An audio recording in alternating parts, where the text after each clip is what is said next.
Olá, pessoal. Nós estamos aqui hoje, né? Boa noite, para falar um pouquinho sobre os transtornos de ansiedade, né? Nós já conversamos um pouco sobre ansiedade, mas a gente hoje vai esmiuçar um pouco. E o que é que eu resolvi fazer hoje? Trazer uma pessoa, né, uma colega que veio para o MDR fazer MDR com um diagnóstico de ansiedade, né, e que durante todo o trabalho com o MDR ela conseguiu ter uma excelente retorno terapêutico com o trabalho que foi feito com o MDR, né? Então, assim, para as pessoas que estão entrando, né, os transtornos de ansiedade, eles são, assim, uma grande porcentagem das patologias, né, que estão adentrando os nossos consultórios, né? Isso para nós é bastante sério, porque nós estamos vivendo um momento em que as pessoas, e principalmente depois da pandemia, nós estamos vivendo um momento bastante sério no sentido de que as pessoas têm trazido, inclusive, para adentrar de novo ao mundo real, né? Para adentrar toda essa parte de trabalho novamente dentro de uma estrutura presencial. Tem pessoas que estão com medo de voltar a trabalhar. Então, pessoas que estão tendo sintomas bastante importantes. E a gente conseguir conversar um pouco sobre isso, né? De psicólogo para psicólogo, vocês terem um retorno, né? Dessa colega que fez um tratamento bastante diferenciado com o MDR relacionado à ansiedade, vai ser uma coisa muito boa, né? Como nós estamos começando, é muito importante a gente trazer o termo MDR para aquelas pessoas que não conhecem, né? O MDR é uma abordagem terapêutica que tem tido uma expressão muito grande nos cenários da terapia em todo o mundo, né? Não só em ajuda humanitária, mas que em trabalhos, de uma certa forma, bastante robustos, relacionados à depressão, à ansiedade, a transtorno bipolar. Casos mais graves têm sido tratados com MDR de uma maneira muito importante, né? Para a gente é muito bom a gente saber disso, nós que trabalhamos com MDR, porque as pesquisas estão saindo gradativamente e a gente está vendo que nós estamos no caminho certo, né? Com o que a gente já tem em pesquisas, o que a gente já tem em estudos e, inclusive, na nossa prática clínica, né, com a terapia MDR e trabalhando o modelo do processamento adaptativo de informação da Francine Shapiro, a gente pode argumentar que uma grande proporção das pessoas que sofrem de um transtorno de ansiedade podem se beneficiar da dessensibilização e do reprocessamento dos movimentos oculares, ou seja, do MDR. Né? Nós temos nos nossos consultórios um retorno terapêutico bastante positivo nesse sentido. E as pesquisas já trazem esse retorno de uma maneira muito eficaz, tá? É muito importante a gente fazer a diferenciação do medo, né, que é a resposta emocional àquela ameaça iminente, real que a pessoa tem ou que a pessoa percebe, né?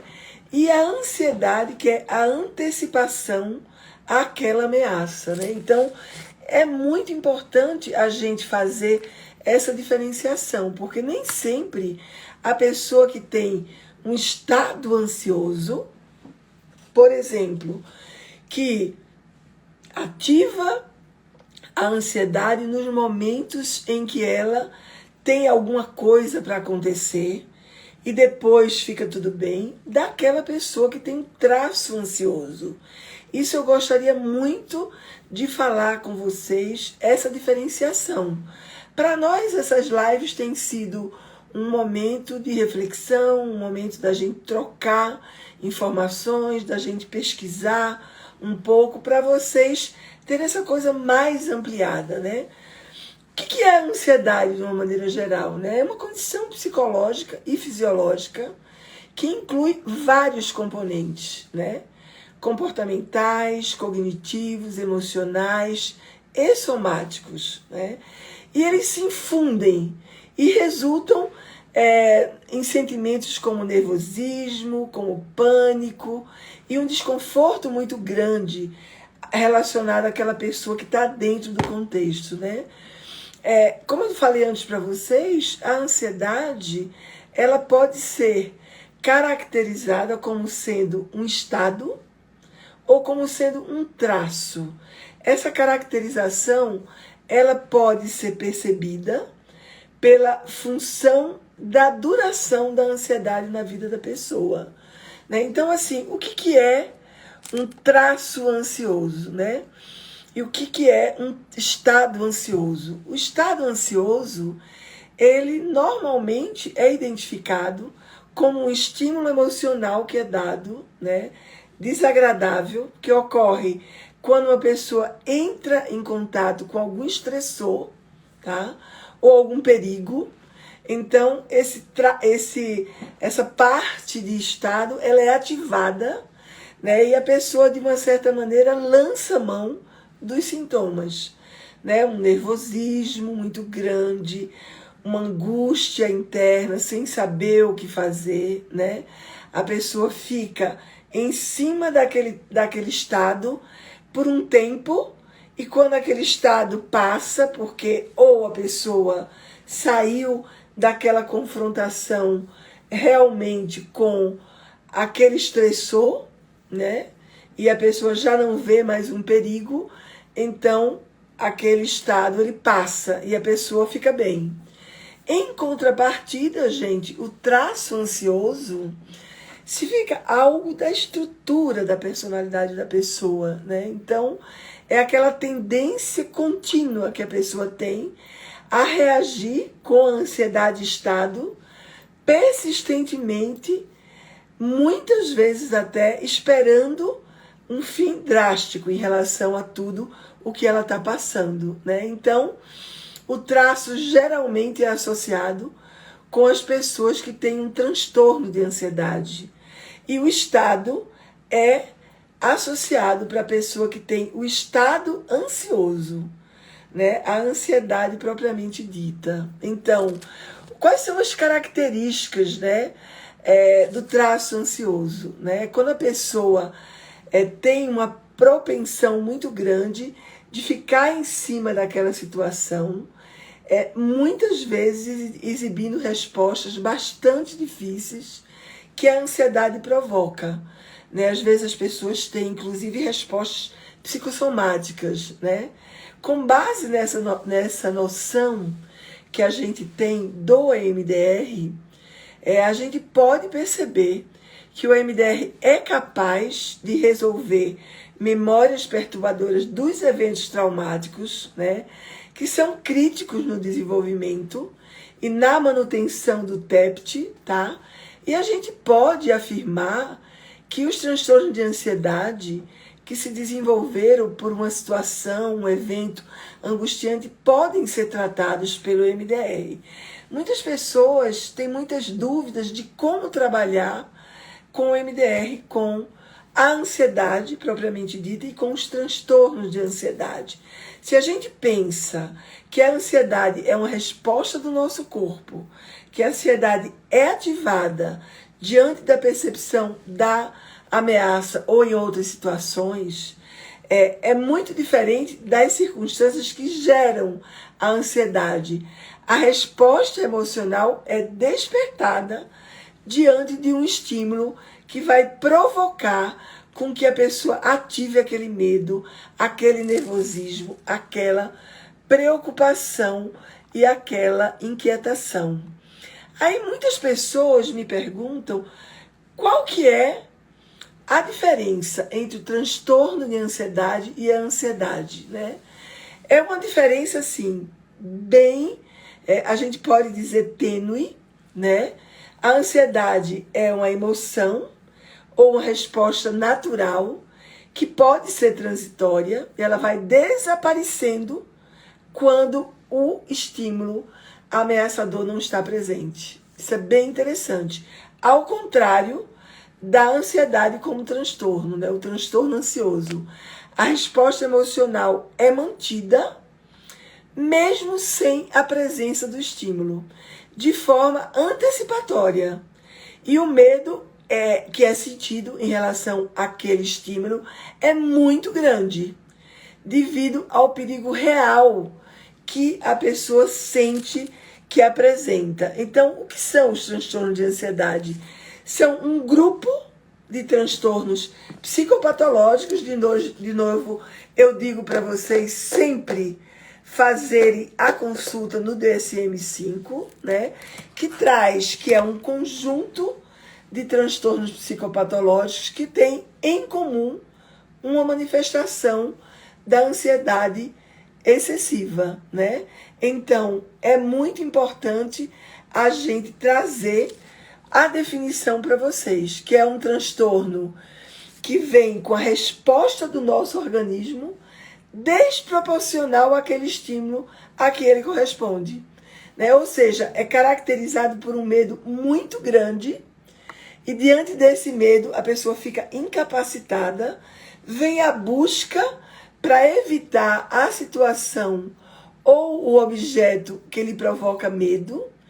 E a ansiedade, em termos psiquiátricos, elas podem ser prolongadas ao longo do tempo. Então, assim, uma pessoa que tem intensos sentimentos de ansiedade que vão surgindo de acordo com o que a pessoa está vivendo, podem ocasionar interferências na vida cotidiana da pessoa, podem afetar as atividades de vida diária, podem afetar o modo como a pessoa propicia mudanças comportamentais associadas. Geralmente, a ansiedade tende a estar associada a qualquer que seja estímulo ou a uma situação específica, né? Podendo dar, então, o nome diferente, né, dentro dos transtornos de ansiedade. Há um transtorno de ansiedade generalizada, há um transtorno de ansiedade social, há um transtorno de ansiedade de separação, a agorafobia, o transtorno de pânico, o mutismo seletivo e fobias de uma maneira geral. A gente não vai se deter em cada um desses transtornos, porque nós já falamos sobre alguns deles em umas lives atrás. Então a gente vai trazer os sintomas que esse transtorno de ansiedade promove, né, que são sintomas que podem variar de transtorno para transtorno, e isso é algo bem importante, tá? Entre eles pode existir uma sintomatologia específica, mas eles vão se agrupando em cima de transtornos fisiológicos, transtornos psicológicos, comportamentais, intelectuais e sociais, né? Então, é muito importante a gente ter muito claro esses sintomas, né? Os sintomas físicos que aparecem assim com muita frequência são um aumento dos batimentos cardíacos, uma hiperventilação muito grande que a pessoa sente, transpiração é um sintoma que aparece com frequência, tá? Tremores, uma sensação de fadiga muito grande, problemas gastrointestinais e distúrbios do sono, tá? Dentre os problemas psicológicos, é muito importante acentuar isso para vocês, que os medos são os sintomas psicológicos mais evidentes nos transtornos de ansiedade. Né? A fobia é um transtorno de ansiedade, né? O sintoma mais representativo da ansiedade, do transtorno, é o medo daquele estímulo que é apresentado. O medo da pessoa perder o controle, o medo da pessoa morrer, a necessidade de evitar aquela situação temida, aquelas situações de perigo que a pessoa sente e principalmente as situações de incerteza e insegurança que a pessoa passa, né? Então, é muito importante a gente entender todo esse processo, porque nós terapeutas precisamos visualizar que tipo de transtorno o nosso paciente está apresentando. Em relação aos sintomas comportamentais, as pessoas sempre estão em estado de alerta, ativando a hipervigilância, ou seja, aquela amígdala totalmente ativada na sensação de perigo, que é aquela sensação de luta, fuga e congelamento que a gente tanto tem falado, né? As pessoas também podem apresentar uma impulsividade muito grande, agitação motora de uma maneira bem expressiva e uma hiperatividade, né? A gente observa muito quando estamos diante de um paciente com transtorno de ansiedade, mudanças características na expressividade corporal, né? Na linguagem corporal, na postura mais rígida, os movimentos mais imprecisos, muitos deles têm mudanças de voz importante, né? Dentre os sintomas que a gente observa, intelectuais ou cognitivos, a pessoa que tem uma ansiedade elevada, muitas vezes, ela tem dificuldade de concentração e de atenção. As crianças, de uma maneira geral, é muito importante que nós ficamos observando, na hora que estamos atendendo, nós ficarmos observando o quanto aquela criança está ansiosa para ver o quanto ela está produzindo numa sessão terapêutica. Nós que trabalhamos com MDR com criança, uma das coisas importantes de trabalharmos antes de adentrarmos esse mundo ansioso da criança é nos preocuparmos com a instalação de recursos. A instalação de recursos, ela é bem importante, porque nós vamos trabalhar com a criança numa janela de tolerância, ou seja, dentro de um patamar normal, onde a gente consiga, por exemplo, fazer o reprocessamento de um trauma, de uma situação difícil que essa criança passou. Quais são os sintomas sociais? Muitas vezes a pessoa desenvolve um medo tão grande que ela começa a fazer uma esquiva social, ela pode se tornar uma pessoa irritável, ela pode desenvolver um bloqueio de fala, porque a comunicação fica extremamente prejudicada, tá? Então, assim, se a gente olhar no DSM-5, eu já falei para vocês que eu não vou me ater a cada um dos transtornos, porque nós já falamos sobre alguns, sobre as fobias, sobre a agorafobia, sobre o transtorno de pânico. A gente já falou em outras lives, no transtorno induzido por substâncias, a gente também já falou. Se vocês têm interesse de captar essas lives, vocês podem entrar no YouTube da Equilíbrio Mente e Corpo e vocês vão achar todas essas lives, tá? Então, a ansiedade de separação, nós também já falamos na live anterior, mas, de acordo com o DSM-5, volto a mostrar para vocês a necessidade de estar entrando num contexto de pesquisa no DSM-5, em livros que falam sobre o assunto, para que vocês... Tem um outro livro também, gente, que eu não sei se vocês conhecem, eu tenho ele aqui muito perto, porque eu uso muito. É o livro do cérebro, né, da Rita Carter. Esse livro é maravilhoso e ele tem todos esses transtornos, tá? Bem codificados, com sintomas, etc. Tá? Então, quais são os transtornos que a gente conhece, que são transtornos muito, que aparecem muito em nossos consultórios? O TAG, né, que é o transtorno de ansiedade generalizada, o transtorno de ansiedade social, de ansiedade de separação, que muitas vezes a gente recebe principalmente em crianças que têm questões ligadas a apego muito sérias. A gente também atende adultos que têm ansiedade de separação, tá? Estou atendendo agora recentemente uma mulher de 38 anos que nunca se casou porque ela tinha uma meta na vida dela, que era cuidar dos pais até que eles morressem.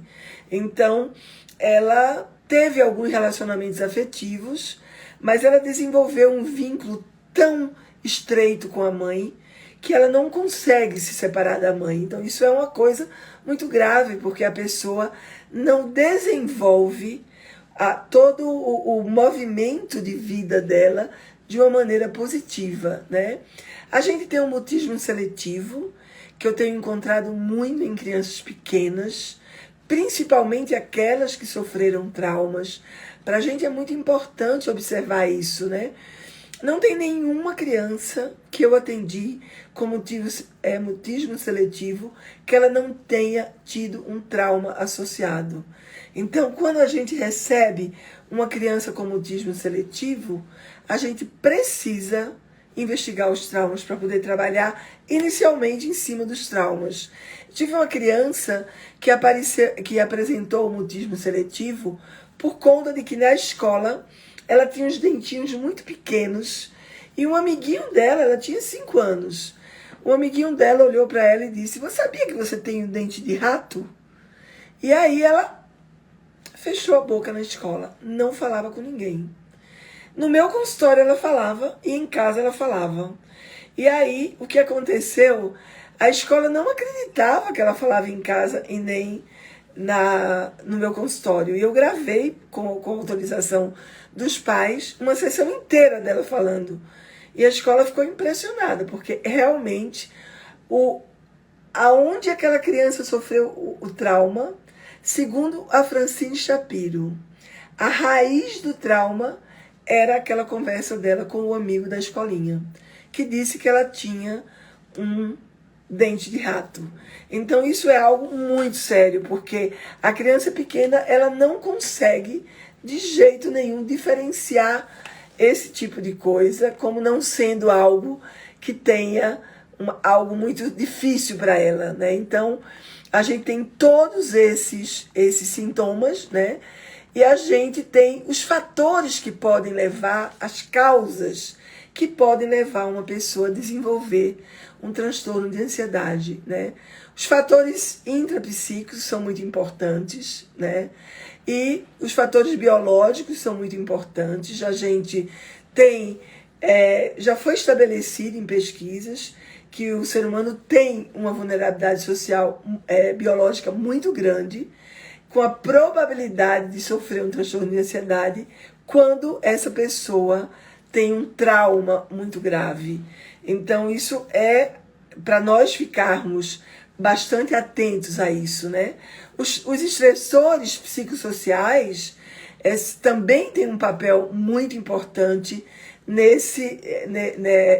na nossa contextualização, né? Por quê? Porque os diferentes problemas que a gente tem no dia a dia, como problemas econômicos, problemas do casal, amizades e etc., luto, podem ser as principais causas do aparecimento de transtornos de ansiedade. Nós estamos tendo agora que apareceram nos nossos consultórios vários casos relacionados à pandemia. Pessoas com medo de sair de casa ainda, pessoas sem conseguir ter uma interação positiva no trabalho. Tenho vários pacientes que estão mostrando esse tipo de transtorno. Eu devo confessar a vocês que a primeira vez que eu fui ao consultório atender presencial, eu fiquei 1 ano e 9 meses atendendo online, né? E a primeira vez que eu voltei para o consultório, eu me perguntei, será que eu vou conseguir atender presencial de novo? Tudo era esquisito. Até o paciente falar era esquisito para mim. Hoje não mais. Hoje eu, inclusive, prefiro atender presencial, mas isso acontece. E a gente tem que olhar os transtornos, os fatores traumáticos. Esses a gente tem que considerar bastante importantes para que a gente possa fazer o tratamento, né? Os fatores traumáticos podem ser acidentes graves, pode ser perdas de familiares, podem ser abuso sexual, psicológico, abuso físico. Eles tendem a produzir no indivíduo níveis altíssimos de ansiedade, de enfrentamento, da forma como vai lidar com aquelas situações novamente, como vai lidar com a família e etc. E os fatores cognitivos e comportamentais, que são aqueles fatores que aparecem de um conjunto de pensamentos irracionais que a pessoa tem, principalmente crenças negativas sobre ela mesma, sobre o mundo dela, né, que são desencadeadas por um conjunto de ações relativas ao comportamento da pessoa.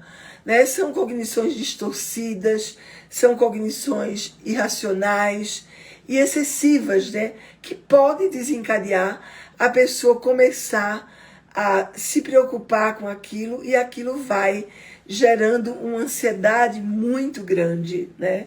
Então, é importante a gente iniciar um trabalho de tratamento, né? Os transtornos de ansiedade podem ser tratados. Aqui nós estamos falando de MDR, né? Nós estamos falando de um trabalho onde a gente tem uma forma de trabalhar muito robusta, onde a gente conceitualiza o caso de uma maneira bastante importante. A gente prepara o paciente antes de fazer o reprocessamento de todo aquele material traumático que a pessoa viveu, né? Então, é muito importante a gente fazer um plano de tratamento. E esse plano de tratamento, se você vai iniciar para o reprocessamento dos traumas, você tem que fazer um plano de tratamento relacionado às situações de ansiedade que são ou que foram desenvolvidas por aquela queixa, né?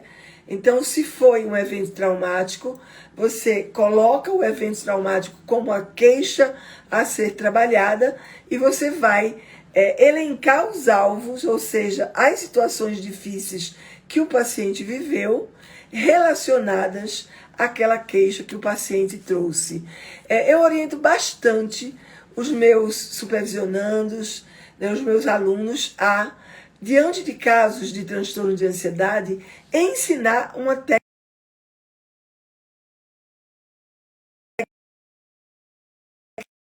Mindfulness pode ser algum tipo de meditação, mas que a pessoa consiga, dentro de toda a situação que ela está vivendo, ela conseguir trabalhar bem. Antes de eu encaminhar os meus pacientes para tomar antidepressivos ou ansiolíticos, eu opto para fazer o trabalho de reprocessamento, tá? Para mim isso é super importante, porque eu não coloco o meu paciente para tomar medicação, mas eu não hesito levar o meu paciente ao psiquiatra quando eu percebo que só o trabalho com o MDR não vai ser possível ser feito, né?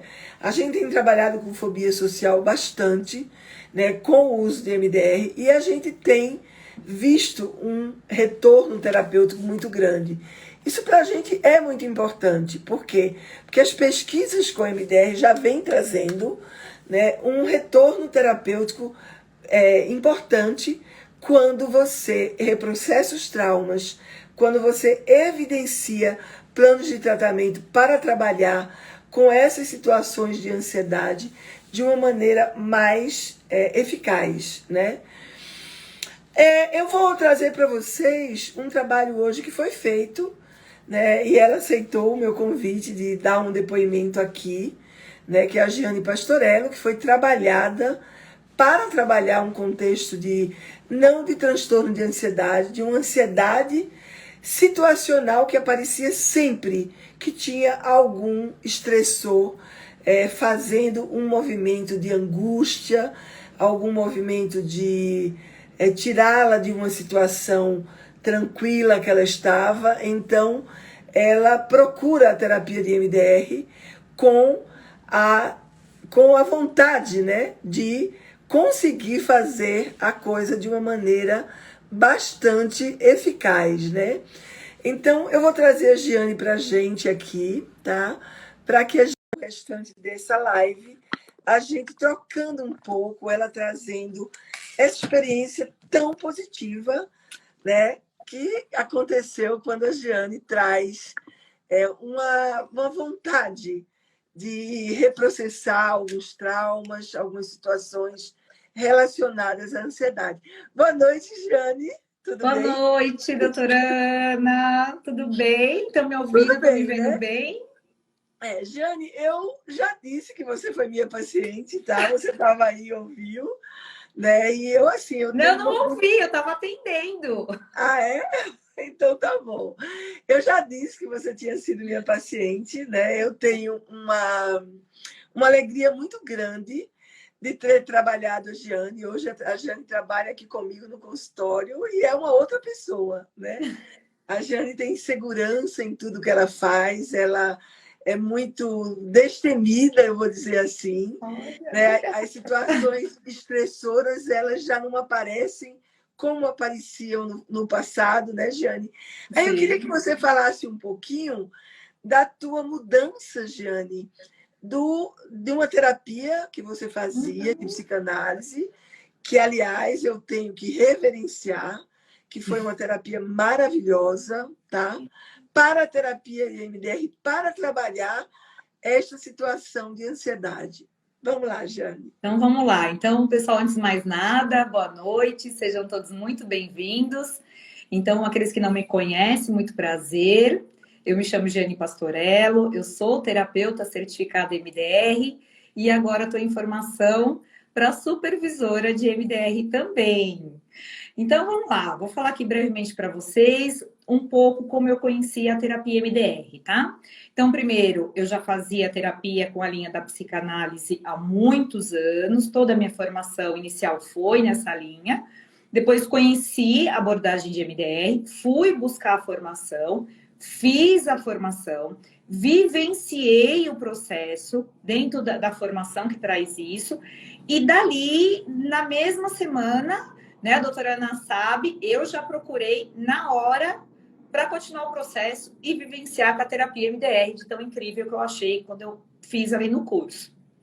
E aí entra a ética também, que eu acho que é muito importante do profissional, né, doutora Ana? Como a senhora começou falando, né, da minha antiga terapeuta, que ela também já tinha feito um trabalho brilhante, nós estávamos juntas há alguns anos, e ela também foi muito ética e respeitosa, falou, não, Jane, eu acho que você tem que vivenciar o processo na sua vida, para que você tenha mais qualidade no seu trabalho e seja mais eficiente, né? Tenha mais resultados com seus pacientes. E eu acredito muito nisso, porque quanto mais a fundo eu vou no meu próprio processo, mais a fundo eu ajudo o meu paciente, eu ajudo outras mulheres, eu ajudo outros homens, porque realmente eu vou a fundo nas minhas próprias questões. Então, ela foi muito ética, encerramos o processo terapêutico e aí eu iniciei o processo com MDR com a doutora Ana Lúcia Castelo. Deixa eu te fazer uma pergunta. Nós vamos fazer um bem bolado aqui, né? Eu vou fazer algumas perguntas e a Giane vai respondendo, né? Quando você olha esse processo de ansiedade que você tinha, que era muito grande, eu vivenciei com você todo o processo terapêutico, você sentia que poderia, num momento como hoje, que você está sendo preparada para ser supervisora e etc., que a coisa seria realizada num tempo tão curto? Nunca. Imagina, quando falava isso para mim, eu falei, imagina. Se alguém falasse que via isso em mim, eu falei, não sei de onde tá tirando isso. Uhum. Qual foi, assim, dentro do que te chamou mais atenção na terapia de MDR, trabalhando esse processo de ansiedade, o que mais te encantou no sentido de sessão após sessão, você ir trabalhando as situações mais graves que você passou, né? Eu acho que é exatamente isso que a senhora traz tanto, como o funcionamento do cérebro, ver como que abre a rede de memória, e muitas vezes você fala, nossa, eu estava em terapia há tantos anos, como eu não tinha entendido que era isso? E quando abre, e assim como eu tenho pacientes que falam, aí que começa a mágica, né? Que aí parece que é realmente, e aí você fala, soltou, é como se tivesse um nozinho, e ali dentro do processo, e a gente ia vendo em cada sessão, que dissolvia e junto com isso o corpo reagia, porque as sensações corporais fica muito claro como vai sumindo, como que se espanta, fala, nossa, eu não sinto mais isso. Né? Principalmente Essa quando está exposto explicação, a uma situação. essa explicação que a Jane está dando para nós, MDRistas, ela é muito clara. Quando a pessoa sofre um trauma, aquele trauma ele não é integrado no processamento adaptativo de informação que o ser humano tem. Então, quando isso acontece, ele é deslocado para redes de memórias em forma e estado específico, mas que não se conectam com as redes de memórias adaptativas. Então, forma aquele nó neuronal, como a gente chama, né? E aí o que a Jane diz, cada sessão que você vai reprocessando, e aí a gente tem que fazer uma ênfase em cima da estimulação bilateral, porque o que realmente processa a experiência são as estimulações bilaterais que a gente faz dentro do protocolo padrão do MDR. Né? Então, cada vez que você vai reprocessando uma situação, você vai limpando toda aquela parte, gente, sensorial e emocional que aquela imagem do trauma tem, ou da situação difícil que a pessoa passou, que pode ser um estupro, pode ser, ou pode ser simplesmente um abuso psicológico dentro de casa. Isso é que é muito grave, né, Jane? Então, quando a gente faz a limpeza dessa rede de memória, aquela memória que foi deslocada, ela é realocada e integrada no processamento adaptativo de informação. Exatamente. Né? Quero que você me diga, assim, quando você percebeu que essa mudança estava acontecendo e como você começou a se aventurar para novas possibilidades. Quando eu comecei a perceber a forma de se preparar para fazer as coisas com muito mais tranquilidade, né? A parte de organização, o funcionamento começou a ser totalmente diferente. Hoje, o meu funcionamento é totalmente diferente do que antes dos reprocessamentos, sem dúvida nenhuma. Qual é a diferença que você acha de tipo de organização, de quando você está diante de uma situação difícil, você age diferente? Fala um pouco para a gente. Principalmente as questões de ansiedade, sensações corporais ativadas. Então, o corpo não entra mais naquele estado de alerta, né? Então, muitas vezes a gente sabe quando entra no estado de ansiedade, o cérebro ativa, muitas vezes, o medo, a insegurança, crenças negativas, né? E aí o corpo começa a trabalhar, porque eu estou recebendo estímulo aqui, informações aqui, estou mandando para o corpo. O cérebro avisa o quê? Estado de alerta. Então, eu entrava em estado de alerta, né? Então, dor de estômago, taquicardia, tremedeira. Verdade. Hoje não tem mais esse funcionamento depois que foi trabalhado todas as memórias, né? Os alvos que nós chamamos no plano de trabalho. Depois que a gente faz toda essa preparação e esse reprocessamento, uma das coisas importantes que a gente tem observado hoje é trabalhar um pouco com mentalização. No MDR, a gente faz muito a coisa da mentalização para trabalhar performance. Por exemplo, a pessoa que tem dificuldade de falar em público ou fobia de falar em público, né, que é um transtorno de ansiedade. A gente faz a mentalização das situações onde a pessoa vai se ver exposto a falar em público, passo a passo, desde a hora que acorda até a hora do evento. Eu trabalho muito isso com meus atletas. Né? A mentalização é um tipo de trabalho que é muito feito com atletas, né? E com pessoas que têm dificuldade de performance. Aliás, eu vou convidar vocês que semana que vem, na sexta-feira, dia 6 de maio, nós teremos o curso de MDR Esportes. E esse curso, gente, não é só para quem trabalha com atletas. É um curso que a gente vai trazer alguns protocolos para o trabalho com performance. Né? Então, ele está evidenciado para o trabalho com atletas, mas ele é mais amplo, porque eu acredito muito no trabalho com performance, né? Performance de falar em público, performance de trabalhar coisas que a pessoa não tem uma determinada não consegue fazer naturalmente, né? Me diz uma coisa, Giane, e assim, dentro do teu trabalho com a MDR, que hoje, gente, não é pequeno, né? Nós aqui na clínica, nós só trabalhamos com MDR e utilizamos as outras abordagens que a gente tem para complementar o nosso trabalho, tá? Mas a gente tem carro-chefe aqui na clínica com MDR, né? Como é que você está nesse sentido do trabalho? Né? É exatamente o que a senhora falou, né? Então, o conhecimento que nós já obtemos lá atrás está aí para nos ajudar, nos auxiliar, né? Mas como que a gente vê que um plano de trabalho montado ali com o paciente, então, né, eu gosto de mostrar para o paciente, ó, tá aqui, nós vamos trabalhar isso. É muito importante ele visualizar o que ele está trabalhando, né? Então, é um plano de trabalho bem estruturado. Então, claro, primeiro, recursamos esse paciente, ensinamos ele a se autorregular no dia a dia, que é muito importante. E aí sim, só depois que ele estiver bem regulado, bem estruturado para isso, nós entramos nessas memórias traumáticas, nesses eventos, e entramos em reprocessamento. Porque eu sempre falo, né? Quando a gente começa para não parar mais. Agora me diz uma coisa, você se ativa, por exemplo, quando você tem um paciente mais grave, que antigamente isso acontecia, né? Como é isso agora? É uma das coisas que eu tenho admirado muito na Jane, né? Que quando ela está diante de um paciente mais grave, ela faz todo um aparato de proteção para ela poder trabalhar muito bem. Isso é fantástico, né? Fala, Jane. E isso é muito importante pro terapeuta, né, doutora Ana? Ele precisa ter muitos recursos. E aí a importância do terapeuta ter a sua própria terapia pessoal. Até para quê? Para que ele possa ajudar o outro. Eu já até ouvi de uma paciente, né? Eu só posso ajudar alguém se eu ajudar primeiro a mim mesma.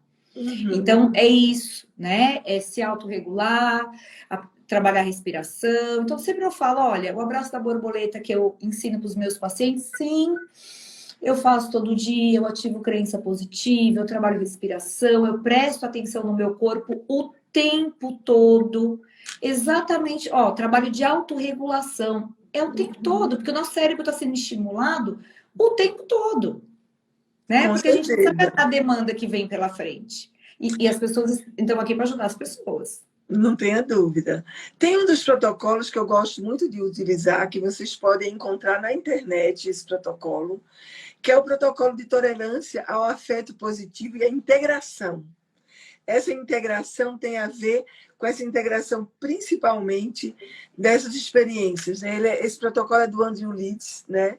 O objetivo desse protocolo é ajudar os pacientes a aprender a permitir uma conexão com os outros de uma maneira diferente. A ansiedade faz com que a gente não consiga essa relação afetiva de uma maneira mais saudável, né? Então, neste protocolo, a gente fornece um reparo nesse desenvolvimento do sistema de apego da pessoa, que pode ser com um amigo, pode ser com o filho, pode ser com a mulher, e principalmente a desativação das defesas. Porque o que acontece quando a gente está muito ansioso? A gente lança mão do nosso sistema límbico, né? E aí ou a gente foge ou luta ou paralisa, né, Giane? Exatamente. Então, essas defesas precoces, quando elas são ativadas, elas podem fazer com que a gente não consiga ter um funcionamento bom. Estão me pedindo aqui para eu... É um protocolo, gente, que vocês até devem ter, porque é um protocolo bem fácil. É um protocolo que tem 6 etapas, chama-se Protocolo de Tolerância ao Afeto Positivo e Integração. Põe aí para mim, Jane, nos comentários. Pronto.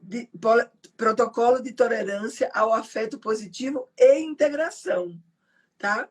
Então, é do Andrew Leeds, né? Deixa eu botar aqui o nome dele. O Andrew Leeds é um grande estudioso do MDR, tá? Eu conheço ele, que ele está sempre nas conferências de Endria, tá? E vocês podem achar esse protocolo na internet, tá? Porque tem ele lá, e aí vocês pegam. Por que esse protocolo é muito bom? Porque você faz isso, você faz o paciente praticar. Praticar, principalmente, os recursos que você está dando ao paciente, e você faz o paciente praticar também a forma como ele vai visualizar a integração dele com o outro. Então, esse protocolo é muito bom, né? A gente usa bastante aqui na clínica, eu mesmo uso bastante com meus pacientes, para que eles se sintam melhor. Agora, Jane, queria fazer mais uma pergunta a você. Qual a mudança que o trabalho terapêutico em relação à tua dificuldade de ansiedade com MDR te proporcionou na tua família, né? Na tua relação familiar com marido, filhos, mãe? Fala um pouquinho sobre isso para a gente. Eu acredito principalmente como mãe, né, doutora Ana, que a gente se cobra muito, se culpa muito. E aí, eu tô falando como mãe, né, não como terapeuta. E eu vejo em geral a dificuldade das mães. Como que muitas vezes entra numa guerra com as crianças, né? Entra no emocional da criança e perde o controle e vem a culpa, principalmente nessa relação de autocontrole com as minhas filhas. Né, de não entrar em choque, de não entrar em guerra, de não entrar em brigas desnecessárias. Que muitas vezes o que eu falo para as minhas pacientes, verifique se vale a pena entrar nessa guerra com teu filho ou com a tua filha. Uhum. Isso foi, sem dúvida, a maior mudança na minha relação com elas. Sem dúvida. Porque, né, a gente sabe que a relação com os filhos ativa muita coisa na gente, né? Não tenha dúvida. E assim, os transtornos de ansiedade, quando eles se manifestam dentro da família, eles podem levar as pessoas a fazerem vínculos extremamente disfuncionais. Por quê? Porque as pessoas às vezes são intolerantes, porque não conseguem. Tem uma coisa dentro do transtorno de ansiedade, outro dia eu estava lendo um artigo científico que o autor enfatiza muito, é a vergonha que as pessoas sentem por exemplo, não conseguir falar em público direito. Eu tenho um paciente que é diretor de uma empresa e ele tem muita vergonha, porque ele precisa levar um lenço na mão e botar no bolso.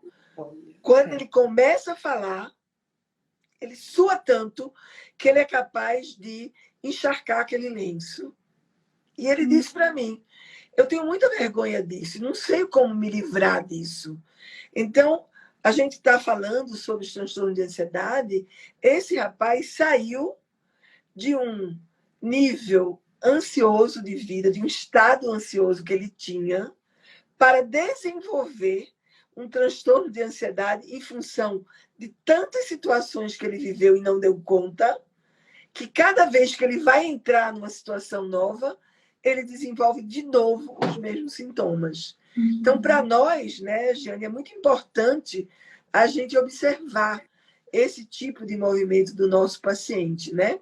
Vou te fazer a nossa última pergunta, porque a gente está estourando o tempo. Né? Eu queria que você me dissesse, para as pessoas que não fizeram o curso de MDR, o quanto dentro da tua vida pessoal, né, trabalhando o que você trabalhou durante 2, 3 anos em terapia, né, que foi um processo terapêutico longo e que você se beneficiou muito dele, eu sou prova viva disso, né? Que hoje vejo a Diane outra profissional, outra mulher, outra mãe, porque é bem isso que ela falou, né? Ela traz aquela coisa mais calma do cérebro, ela traz aquela coisa de você pensar antes de agir, ela traz aquela coisa de você dizer, isso é difícil, mas eu vou dar conta. Né? Isso eu percebo nela. E ela não falou uma coisa que eu gostaria que ela tivesse falado, mas eu vou falar. Quando eu disse, ela faz um aparato para poder atender aquele paciente difícil, ela faz um aparato, tá?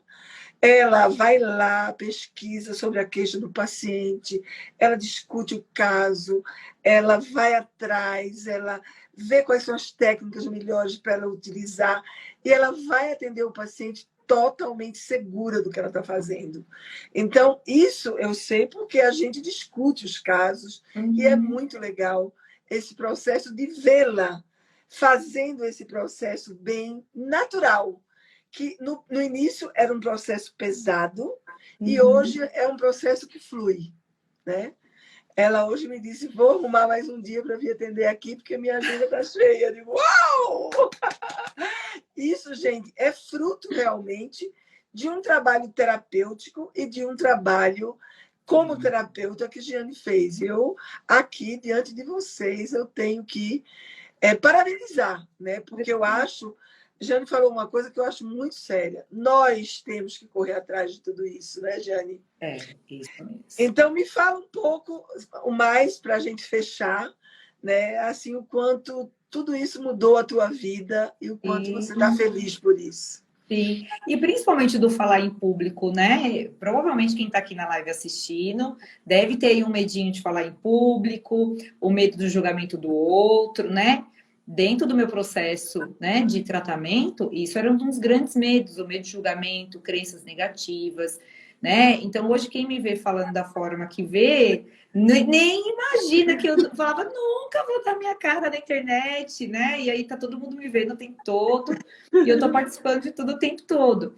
E é isso. É olhar para si, é tratar realmente, encarar de frente e é praticar a terapia da porta do consultório para fora, porque é o que a senhora falou, nós ensinamos todos os recursos, mas o principal é o paciente praticar isso no dia a dia dele. Nós só ficamos 50 minutos juntos, é muito pouco. É o comprometimento que cada um tem com o seu processo. E como a senhora até falou, e eu agradeço, a senhora sabe o quanto que eu sou comprometida, e se falou faz, eu faço. É verdade. Bom, Jane, eu queria te agradecer, nós estamos com o nosso tempo encerrando, né? Mas eu queria fechar isso dizendo para vocês o seguinte, é importante como terapeutas vocês fazerem uma diferenciação daquele paciente que chega com estado ansioso, daquele paciente que chega com um traço ansioso. Tá? O traço ansioso ele é um traço de personalidade. A pessoa desenvolveu muitas vezes por conta de muitos eventos repetitivos, principalmente, né? E o paciente que tem o estado ansioso, ele pode desenvolver um traço ansioso se não for tratado. Então, vocês, como terapeutas, é muito importante observarem tudo isso, porque a gente sabe, né, que quando o paciente trata... Eu hoje disse para um pai, né, um pai que perdeu a esposa quando a filha nasceu, né? E eu disse para esse pai hoje, ela disse, a senhora acha que a minha filha vai ter problemas graves quando ela crescer? Eu digo, depende do que você fizer. Vamos elaborar esse luto dela agora de uma maneira muito lúdica, para que, posteriormente, ela não traga nenhum tipo de adversidade na vida dela, né? Então, isso é muito importante. Tá? Jane, queria te agradecer. Tá, eu que agradeço o convite. Com a gente hoje, a Jane se disponibilizou de dar esse depoimento, eu fiquei bem feliz. Né? De última hora, né? Eu não estava nem Foi de sabendo. última hora que ela se disponibilizou, viu? E eu queria agradecer a todos vocês que estão sempre aqui com a gente, o pessoal que vai assistir depois, que muita gente me mandou mensagem dizendo que no horário não pode assistir, mas essa live fica gravada, tá? No nosso Instagram, e vocês podem assistir novamente, tá? E se precisarem de alguma coisa, a gente está por aqui, tá bom? Sim, eu e Giane, e Equilíbrio Mente e Corpo, servindo aos terapeutas de MDR e ajudando as pessoas a terem uma vida melhor, tá? Sim, sem ansiedade, tá? Exatamente. E vamos com isso. E vamos com isso, tá? Um beijão para todos, tá? E nos vemos semana que vem, ok? Obrigado, pessoal. Obrigada a você.